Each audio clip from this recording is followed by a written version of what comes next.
Isa na namang buhawi ang nanalasa sa Iloilo, 6 na barangay ang naapektuhan sa bayan ng Kalinog. Tinatayang nasa 6 na milyong piso naman ang halaga ng mga napinsala. Makibalita tayo kay Jennifer Muñesa ng GMA Iloilo.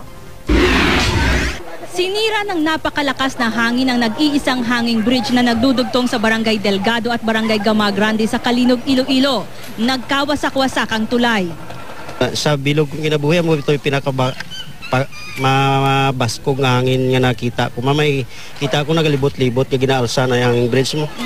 Kagipugsak pedalom. Sa tala ng lokal na pamahalaan, napinsala rin ng malakas na hangin ang 25 bahay. 6 na barangay ang naapektuhan. Nawasak din ng hangin ang bubong ng 3 paaralan. Kaya minabuti ng mga guro na maglagay na lang muna ng trapal para matuloy ang klase.